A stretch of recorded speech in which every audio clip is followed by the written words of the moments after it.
ஒரே ஒரு கீழ்ப்படிதல், it is more powerful then thousands of prayers. ஆயிரக்கணக்கான ஜெபங்களை விட ஒரே ஒரு கீழ்ப்படிதல் வல்லமையானது.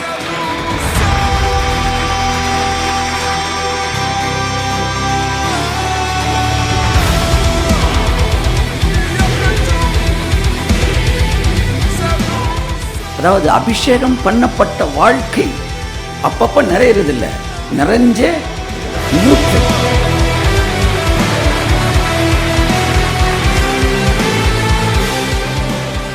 மிகப்பெரிய விஐபிகள் வரும்போது எங்க கூட்டம் நடக்குதோ அங்க டியூப்லைட் கட்ட மாட்டாங்க, அங்க மட்டும் கட்ட மாட்டாங்க சார், வர்ற வழியெல்லாம் கட்டுவாங்க. இந்த வெளிச்சம், கூட்டத்தின் வெளிச்சம் வருகிற பாதையெல்லாம் என்ன செய்யுது, அப்படியே பரலோகத்துக்கு போறீங்க சார். நீங்க பரலோக வாழ்க்கைக்குள்ள என்டர் ஆகிறீங்கன்னா அந்த வெளிச்சம் இங்க அடிக்குதுன்றேன் நான். You have already entered.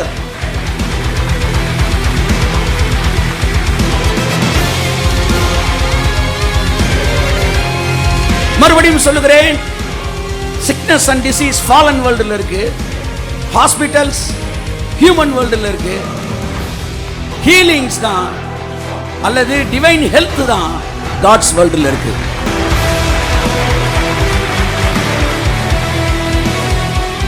Operating சிஸ்டத்தை வந்து நீங்கள் உள்ள டவுன்லோட் பண்ண பிறகு தான் யூ கேன் டவுன்லோட் எனிதிங். முதல் ஒரு சாஃப்ட்வேரை போட்டால் தான் நீங்கள் டவுன்லோடுன்ற பட்டனை கிளிக் பண்ணும்போது அந்த டவுன்லோடு வந்து என்ன செய்யும், வரும். அப்போ ஏசுன்ற சாஃப்ட்வேரை ரெட்ஷிப்பில் நமக்குள்ளே போட்டுட்டார் தேவன், பிதாவாகிய தேவன். அந்த ஓஎஸ் உள்ள டவுன்லோட் ஆயிடுச்சு.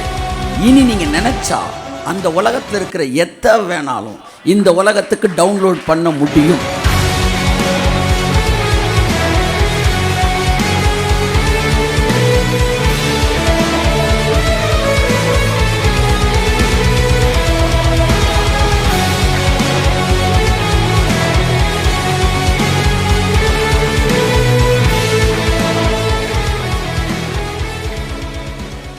ஸோ கர்த்தர் தம்முடைய அபிஷேகத்தினால் நம்மை நிரப்புகிறார்.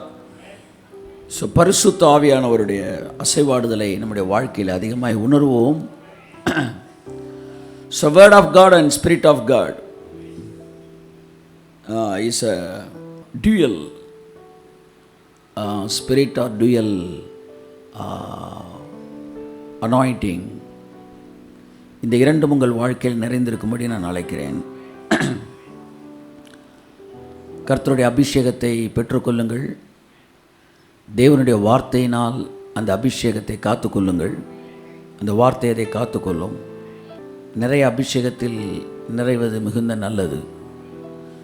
ஆனால் அந்த அபிஷேகத்தை அதே அளவிலே இன்னும் அதைவிட அதிகமாக காத்துக்கொள்வது நல்லது.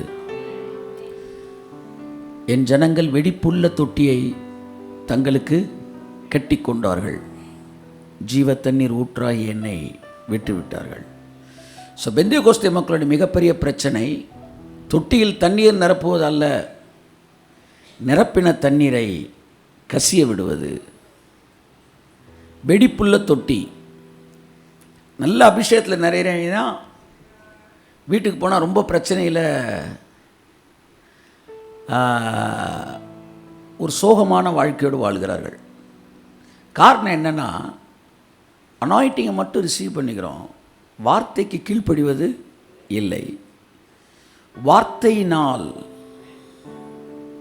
தங்கள் அபிஷேகத்தை கசிய விடாமல் காத்துக்கொள்வது இல்லை.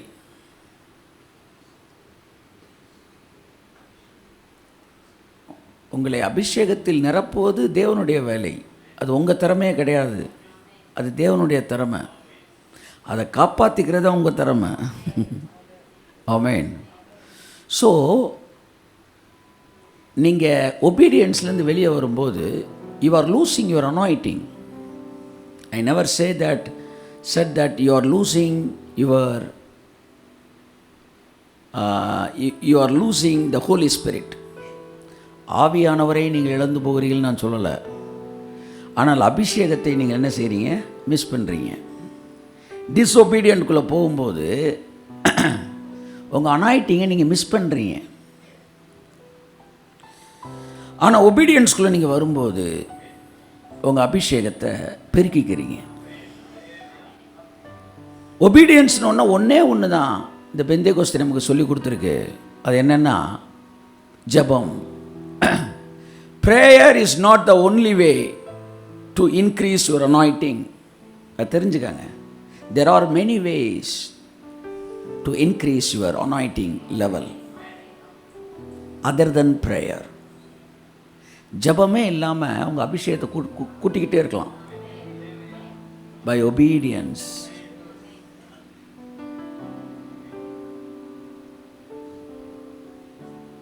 By obeying God's word, by forgiving others, by helping the poor.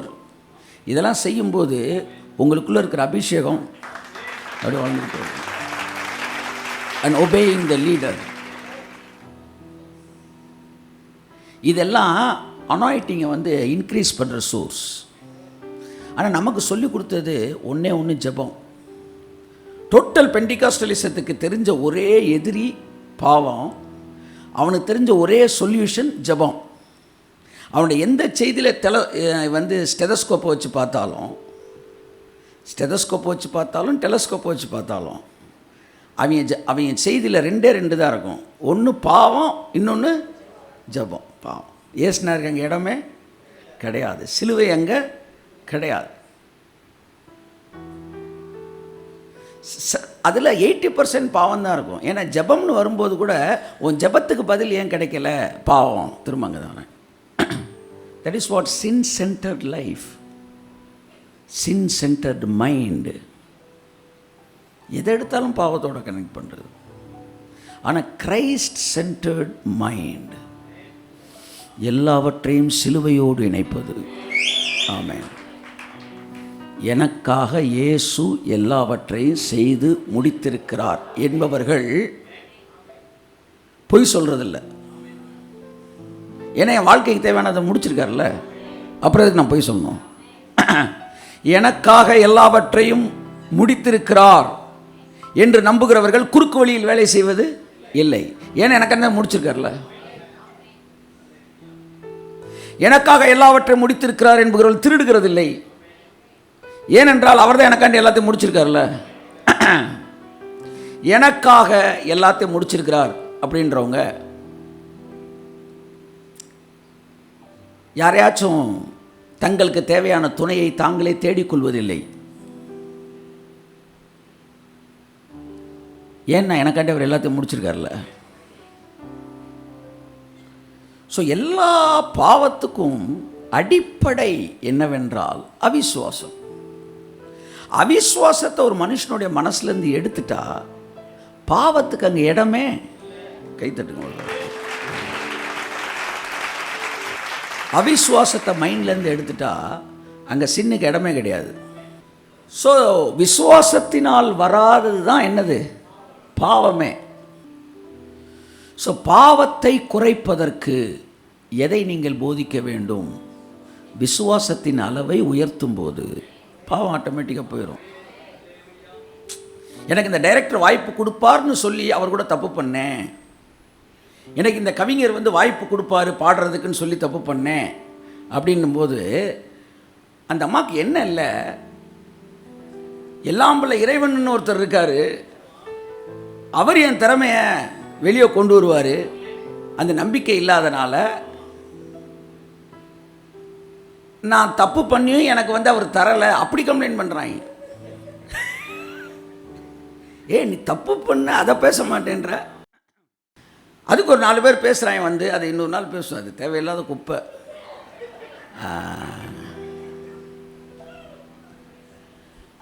அது என்ன சொல்கிறாங்கன்னா அந்த வேலை சரியில்லைன்னா வேலையை விட்டு போயிடணும். எனக்கு கூழுக்கு ஆசை, மீசைக்கு ஆசைன்னு என்ன செய்கிறது?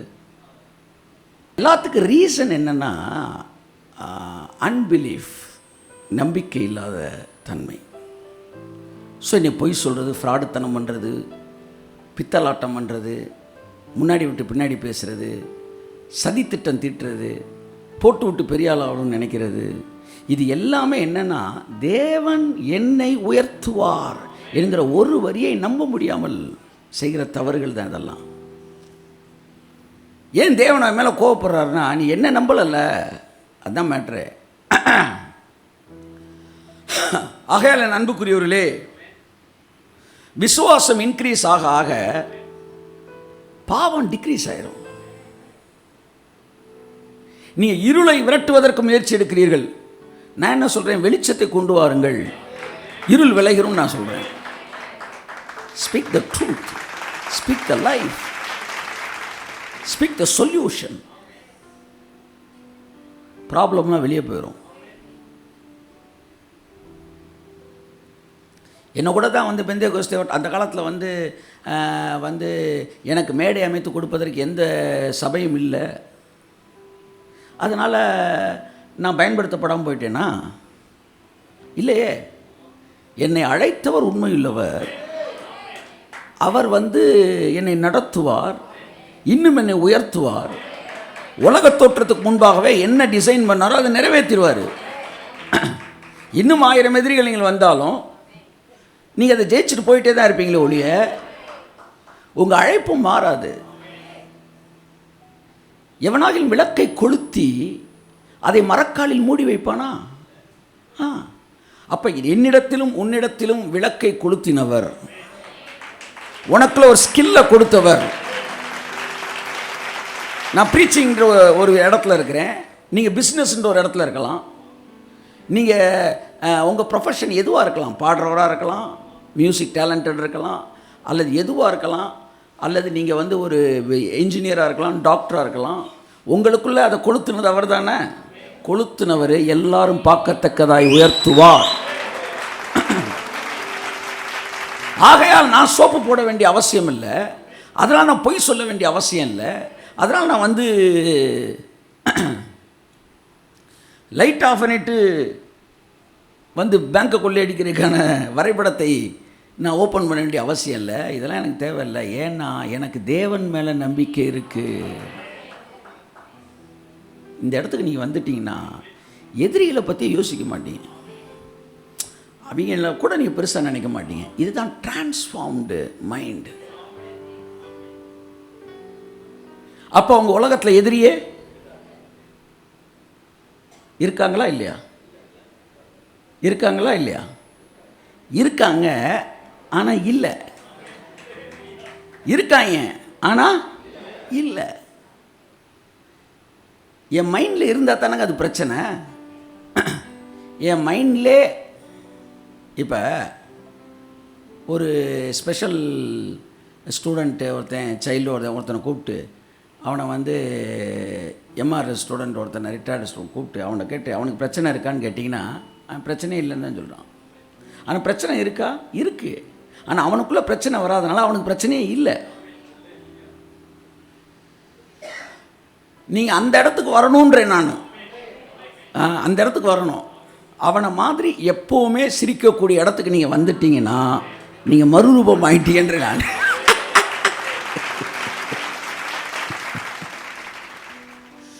ஸோ கர்த்தர் நல்லவர். ஸோ அபிஷேகத்தை தக்க வைத்து கொள்வது, அந்த வெடிப்புகளை அடைப்பது தேவனுடைய வார்த்தை. அதனால தான் இந்த கடந்த கால சபை நமக்கு அபிஷேகத்தில் நிறைய கற்றுக் கொடுத்துருச்சு. ஆனால் அதை மெயின்டைன் பண்ண, அந்த வெடிப்பை அடைப்பதற்கு நம்ம கற்றுக் கொடுக்கவில்லை. The level of faith is the level of anointing. The level of obedience is the level of anointing. ஆனால் எல்லாமே ப்ரேயரில் கொண்டு வந்து நிப்பாட்டிட்டாங்க. Prayer is not a substitute. என்ன வேணாலும் செஞ்சுட்டு ஜெபத்தை சப்ஸ்டியூஷனாக கொண்டு வரான். சப்ஸ்டியூட் வாத்தியார் மாதிரி. But own obedience is equal to 1000 prayers. இன்னும் இப்படி சொன்ன, it is more powerful than thousands of prayers. ஆயிரக்கணக்கான ஜெபங்களை விட ஒரே ஒரு கீழ்ப்பிடிதல் வல்லமையானது. என்னை ஊழியத்துக்கு அழைச்சப்ப நான் ஊழியத்துக்கு மட்டும் வராமல் வேற ஒரு வேலைக்கு போயிட்டு இந்த காலங்களெல்லாம் நான் வேலை பார்த்துக்கிட்டு இருந்தேன்னா 1000 ஜெபம் பண்ணியிருக்கணும் நான் என் லைஃப்பை சர்வை பண்ணுறதுக்கு. ஆனால் இந்த 1000 ஜெபம் இப்போ நான் பண்ணலை. ஒரே ஒரு கீழ்ப்பிடிதலும்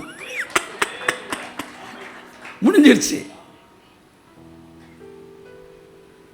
அந்த ஒரே கீழ்ப்படுதல் என்ன தெரியுமா? தேவன் உங்களுக்கு தனிப்பட்ட முறையில் சொல்லுகிறதுக்கு ஆமென் சொல்லுவது, தேவன் கர்த்தராய் இயேசு கிறிஸ்துவை நீங்கள் சொந்த ரட்சகராய் ஏற்றுக்கொள்வது, இதெல்லாம் அந்த one obedience. It's more powerful than thousands of prayer. அந்த இடத்துக்கு நீங்கள் வந்துட்டீங்கன்னா சர்ச்சுக்குள்ளே மட்டும் அனாயிட்டிங்கில் இருக்க மாட்டீங்க, 7 நாள் அனாயிட்டிங்லே தான் இருப்பீங்க. 7 days, 7 நாளும் 24 மணி நேரமும் அபிஷேகம் உங்களை நிரப்பிக்கொண்டு இருக்கும். ஸோ கர்த்தர் நல்லவர். அனாயிட்டிங் இல்லை, அனாயிட்டட் லைஃப் அப்படின்வார் ஹேகின் சொல்லுவார். ஃபாஸ்டிங் இல்லை, ஃபாஸ்டட் லைஃப். அதாவது அபிஷேகம் பண்ணப்பட்ட வாழ்க்கை அப்பப்போ நிறையிறதில்லை, நிறைஞ்சே இருப்பது. ஆமென், ஆமென், ஆமென், ஆமென். இந்த அபிஷேகத்தில் நிறைஞ்சே இருக்கிறதுனா என்னென்னா, அந்த செகண்ட் வேர்ல்டோட கனெக்ட் ஆகியே இருக்கிறது. கடந்த 2 வாரங்களாக அந்த 2ஆம் உலகம் என்கிற ஒரு தலைப்பின் கீழாக ஒரு அனுபவத்தை நம் வாழ்க்கையில் ரிலீஸ் பண்ணிக்கிட்டு இருக்கிறோம். ஆமாம், செகண்ட் வேர்ல்டு அப்படின்னு ஒரு வேர்ல்டு. ஸோ இந்த வேர்ல்டு பற்றி 2 வாரம் பார்த்தோம். இந்த வாரமும் நான் அதை உங்களுக்கு சொல்ல விரும்புகிறேன், பேச விரும்புகிறேன். எல்லாம் சொல்லுங்கள், 2ஆம் உலகம். ஆமென். போன வாரம் பார்த்தோம் 2 passport. You have dual passport, dual citizenship. நீங்கள் இந்த உலகத்தில் இருக்கலாம், அந்த உலகத்தில் இருக்கலாம். நீங்கள் 2க்கும் ஆமாம் can tape in to these 2 world. ஆனால் எங்கே நீங்கள் அதிகமாய் சஞ்சரிக்கிறீர்கள்? இப்போ என்னென்னா, இந்த மாதிரி 2 வேர்ல்டு உங்களுக்குள்ளே இருக்குது. அதைத்தான் தொடர்ந்து பேசிக்கிட்டு இருக்கிறோம். உங்களுக்கு அந்த உலகத்துக்கான சிட்டிசன்ஷிப் இருக்குது. அந்த உலகத்தில் எப்படி என்டர் ஆகிறது, எப்படி அதை நம்ம என்ஜாய் பண்ணுறது என்பதை பற்றி தான் நம்ம பார்த்துக்கிட்டு இருக்கிறோம். அந்த உலகத்தோடைய ரியாலிட்டி என்ன? What's the reality of the second world? நான் தான் சொன்னேனே, அது ஒரு பெரிய விஷயம். உங்கள் பையன் உங்கள்கிட்ட வந்து, அப்பா உலகம்னா என்னப்பா அப்படின்னு என்ன சொல்லுவீங்க? தம்பி, அதை படிக்கிறதுக்கு 50 வருஷம் ஆகி எனக்கு இன்னும் ஃபுல்லாக புரியல, நீ நிறையா படிக்கணும். இந்த உலகத்துக்கு எப்படின்னா, அந்த உலகம் இதை விட பெரியது. அதில் ஒரு வரியில் நம்ம சொல்ல முடியாது, ஆனால் ஒவ்வொரு வரியாக நம்ம அதை புரிஞ்சுக்கலாம். நீங்கள் அந்த உலகத்தை பற்றி கற்றுக்கொள்ளுகிற ஒவ்வொரு வரியுமே உங்கள் வாழ்க்கையில் பெரிய மாற்றத்தை ஏற்படுத்தும். Every single line can transform your entire life. ஒரு சிங்கிள் ஸ்டேட்மெண்ட் அபவுட் தட், அது அந்த உலகத்தை அப்படி எட்டி பார்த்தாலே போதும், உங்கள் உலகம் மாறிடும். ஸோ நம்ம அந்த ஒரு என்ட்ரியில் தான், என்ட்ரன்ஸில் தான் இருக்கிறோம். ஓகே, இப்போ அந்த 2ஆம் உலகம் என்பது வேர்டு வந்துச்சு. It is a perfect world. Everything is already finished. எல்லாமே அந்த உலகத்தில் ஏற்கனவே முடிஞ்சிருக்கு, சிறப்பாக முடிந்திருக்கிறது. That is the original version of my life. என் வாழ்க்கை ஒரிஜினல் வேர்ஷன் எப்படி இருக்கணும்னு பார்த்தா, அந்த உலகத்துக்குள்ளே போனால் அந்த உலகத்தில் என் வாழ்க்கை இருக்குது. இப்போ அந்த உலகத்தில் இந்த கூட்டம் நடந்துக்கிட்டு இருக்கு. ஆனால் அந்த உலகத்தில் இந்த கூட்டத்தை நீங்கள் எட்டி பார்த்தீங்கன்னா அது வேறு மாதிரி இருக்கும். இப்போ அந்த வேறு மாதிரி அந்த உலகத்தில் நடக்கிற வேறு மாதிரி நடந்துக்கிட்டு இருக்க அந்த கூட்டத்தை இப்போ இந்த உலகத்துக்குள்ளே நான் டவுன்லோட் பண்ண முடியும், நான் அதை பதிவிறக்கம் செய்ய முடியும். I can download that original version into this world. கையை தட்டி உதவுறது. ஆமென், ஆமென். டவுன்லோடிங் த செகண்ட் வேர்ல்டு, அதான் டைட்டில். டவுன்லோட் பண்ணுங்க. ஸ்க்ரீனில் ஒரு ஃபோட்டோ பார்க்குறீங்க, அந்த ஃபோட்டோவை டவுன்லோட் பண்ணி பேப்பரில் எடுக்கிறீங்க. சாஃப்ட் காப்பியை ஹார்ட் காப்பியாக மாற்றுறீங்க. இப்படித்தான் இந்த 2ஆம் உலகத்தில் இருக்கிற அந்த பூரணமாக்கப்பட்ட ஆசீர்வாதத்தை இந்த உலகத்துக்குள்ளே பதிவிறக்கம் செய்வதை பற்றி, how to download the original version. நம்முடைய வாழ்க்கைக்கு 2 வேர்ஷன் இருக்கு. வேர்ஷன் என்ன சொல்லுவாங்க? 2 பதிப்பு. அல்லது புரிகிற மாதிரி கொஞ்சம் சொன்னால் மாற்றி சொன்னாலும் மொழிபெயர்ப்புனே வச்சுக்காங்களேன். 2 மொழிபெயர்ப்பு இருக்கிறது. ஜஸ்டினோட வாழ்க்கைக்கு 2 வெர்ஷன், 2 பதிப்பு இருக்குது. ஒன்று என்னன்னா ஒரிஜினல். அங்கே ஜஸ்டினுக்கு வியாதி கிடையாது. அங்கே ஜஸ்டினோட வாழ்க்கையில் எதிரியே கிடையாது. நான் என்ன சொல்கிறேன், உங்களையும் சேர்த்து சொல்கிறேன். அங்கே ஒரு திறந்த பாதை இருக்கிறது. அங்கே துஷ்டன் அந்த வழியாய் வருவதில்லை. எதை குறித்தும் பயப்பட வேண்டியதில்லை. எல்லாம் ஏற்கனவே சிறப்பாக இயேசு கிறிஸ்துவின் கரையத்தின் மூலம் செய்து முடிக்கப்பட்டு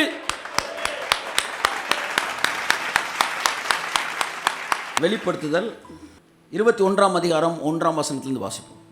நான் புதிய வானத்தையும் புதிய பூமியையும் கண்டேன்.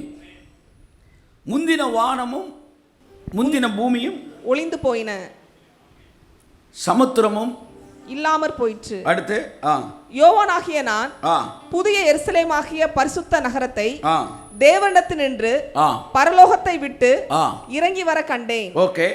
அது தன் புருஷனுக்காக அலங்கரிக்கப்பட்ட மணவாட்டியை போல ஆயத்தமாக்கப்பட்டிருந்தது. நல்லா நீங்க புரிஞ்சுக்கணும். பரலோகம் வேறு, புதிய வானம் புதிய பூமியுடைய புதிய பூமி வேறு. இந்த புதிய பூமி புதிய வானம் வேற, பரலோகம் தனியாக இருக்குது. இவன் என்ன நினைக்கிறான், நமக்கு லைஃப்பில் வந்து இளைப்பாறுதல்னாலே பரலோகம் மட்டும்தான். இந்த பூமின்றது ஒட்டுமொத்தமாக பிசாசு குத்தகைக்கு எடுத்தனால இந்த பூமியில் இனிமேல் நல்ல ஒரு வாழ்க்கை வாழவே நம்மளால் முடியாது. அதனால் விட்டுட்டு ஓடிடுறது தான் பெட்ரு. வாசிங்க 4. அவர்களுடைய கண்ணீர் யாவையும் தேவன் துடைப்பார். இனி மரணமும் இல்லை, ஆமென், துக்கமும் இல்லை, ஆமென், அலறுதலும் இல்லை, ஆமென், வருத்தமும் இல்லை. ஆமென். இது எங்கே நடக்குது? பரலோகத்திலையா பூமியிலையா? பூமியில், பரலோகத்தில் அல்ல. ஏன்னா பரலோகத்தில் மரணம் இருந்திருந்தால் தான் இனி இல்லைன்னு வரணும். அங்கே எப்பவுமே இல்லை. அப்போ இனி இல்லை என்று சொல்லுவதிலிருந்து இது பூமியை சொல்லுகிறது. கரங்களை தட்டி கர்த்தர் கண்டி சொல்லுவோம். ஓகே, வாசி. இனி கண்ணீர் யாவையும் அவர் துடைப்பா. இனி மரணம் இல்லை, துக்கம் இல்லை, அலறுதல் இல்லை. வாசிப்போம். வருத்தமும் இல்லை, முந்தினவைகள் ஒளிந்து போயின என்று விளம்பினது. இதுக்கு முன்னாடி இருந்த அந்த செட்டப் எல்லாம் போயிடுச்சு. அப்போ this is the original version. தேவன் இந்த பூமி எப்படி இருக்கணும்னு நினச்சாரோ அப்படி ஒரு பூமி அவருடைய சிருஷ்டிப்பில் இப்பவும் இருக்கு. ஆனால் இன்விசிபிள் வெர்ஷனில் இருக்கு. நம்ம ஒரு விசிபிள் வேர்ல்டில் இருக்கிறோம். நல்லா கவனிங்க. 3 வகையான ஒரு கிங்டம் இருக்குது இந்த பூமியில். ஒன்று, தேவன் வைத்திருந்த திட்டம், தேவன் வைத்திருந்த ஒரு உலகம். அந்த உலகத்தை உலகத் தோற்றத்துக்கு முன்பாகவே முதல் மனிதன்லேருந்து கடைசி மனுஷன் வரைக்கும் ஆவியில் தேவன் சிருஷ்டித்துட்டார். அது பெர்ஃபெக்ட் வேர்ல்டு. அது வந்து எல்லாம் பூரணமாக்கப்பட்ட உலகம். இதுதான் நம்ம உண்மைக்கே வாழ வேண்டிய ஒரு வாழ்க்கை. ஆமென். முதல்ல நீங்கள் புரிஞ்சுக்கணும், இதுதான் நம்ம வாழ வேண்டிய வாழ்க்கை. என்னைக்கு இதுதான் என் வாழ்க்கைன்னு தெரியுதோ அன்னைக்கே உங்கள் வாழ்க்கையில் மறுரூபம் ஆரம்பிச்சிருச்சு. அந்த இளைய குமாரன் சொன்னான், என் தகப்பன் வீட்டில் வேலைக்காரருக்கு கூட பூர்த்தியான சாப்பாடு இருக்கிறது என்று சொல்லி பஞ்சமான உலகத்திலிருந்து தகப்பன் வீட்டை குறித்த படத்திற்கு அவன் வந்தான். அந்த தகப்பன் வீட்டை குறித்து அவன் சிந்தித்த உடனே தன் தகப்பன் வீட்டுக்கு போவதற்கு, அந்த வாழ்க்கை வாழுவதற்கு அவன் கிளம்புனான். கிளம்பும்போது தகப்பன் வீட்டு ஆசீர்வாதம் வீட்டுக்குள்ளே நுழைஞ்ச உடனே ஸ்டார்ட் ஆகலை, போகிற வழியிலே ஸ்டார்ட் ஆயிடுச்சு. இவனை ரோட்டுக்கே அவங்க அப்பா வந்துட்டார். அப்பா ரோட்டுக்கு வந்தனால வேலைக்காரங்களும் ரோட்டுக்கு வந்துட்டாங்க. இவன் காலில் செருப்பை போடு, இவன் கையில் மோதிரத்தை போடு, இவன் உடம்புல வந்து புது ஆடையை போடு. இது எல்லாம் எங்கே வருது? கையை தட்டுங்க சார். அப்படியா அப்படின்றீங்களா? வீட்டில் போய் இன்னொரு பைபிள் வாசிங்க. அப்போ கர்த்தர் என்கிட்ட சொன்னார், இது பரலோகத்தின் ஆசீர்வாதம் அல்ல, இது பரலோகத்தின் பாதையின் ஆசீர்வாதம். புரிந்தவர்கள் கரங்களை தட்டுவோம். பரலோகத்திற்கு ஆசீர்வாதம் இருக்கு. பரலோகத்துக்கு போகிற பாதைக்குள்ளே வந்துட்டீங்கனாலே உங்களுக்கு அந்த ஆசீர்வாதம் ஸ்டார்ட் ஆயிடுது. எப்படி கொடைக்கானல் நீங்கள் மலையில் ஏறும்போதே அந்த கூலிங் ஸ்டார்ட் ஆகுதோ, எப்படி குற்றாலம் ஏரியாக்குள்ளே என்ட்ரு ஆகும்போதே அந்த சாரல் ஸ்டார்ட் ஆகுதோ அப்படியே நீங்க பரலோக பாதைக்குள்ள வந்த உடனே அப்பா வந்துடுறாரு, ஆசீர்வாதம் வந்துடுது. கையை தட்டுங்க சாரே. இப்ப நம்ம எல்லாருமே அந்த பாதையில் தானே வந்திருக்கிறோம். அப்புறம் ஏன் பரலோகத்துக்குள்ள நுழைஞ்ச பிறகுன்னு பேசுறாங்க? அந்த பாதைக்கு வந்த உடனே அப்பா வந்துடுறாரு. அதிகாரம் எங்க கொடுக்கப்படுது? பாதையிலே, நடு ரோட்டில் வந்து தான் கட்டி பிடிக்கிறாரு. அவன் கைக்கு மோதிரத்தை போடுறான்றார். அதிகாரம் வந்துடுது. காலுக்கு செருப்பை போடு, பர்ஃபெக்ஷன், ஆயத்தம் வந்துடுது, நீதி வந்துடுது. செலிப்ரேஷன் ரோட்லேயே ஸ்டார்ட் ஆயிடுது. மிகப்பெரிய விஐபிகள் வரும்போது எங்கே கூட்டம் நடக்குதோ அங்கே டியூப்லைட் கட்ட மாட்டாங்க, அங்கே மட்டும் கட்ட மாட்டாங்க சார், வர்ற வழிகள்லாம் கட்டுவாங்க. இந்த வெளிச்சம், கூட்டத்தின் வெளிச்சம் வருகிற பாதையெல்லாம் என்ன செய்யுது? அப்படியே பரலோகத்துக்கு போறீங்க சார். நீங்கள் பரலோக வாழ்க்கைக்குள்ளே என்ட்ரு ஆகிறீங்கன்னா அந்த வெளிச்சம் இங்கே அடிக்குதுன்றேன் நான். You have already enter.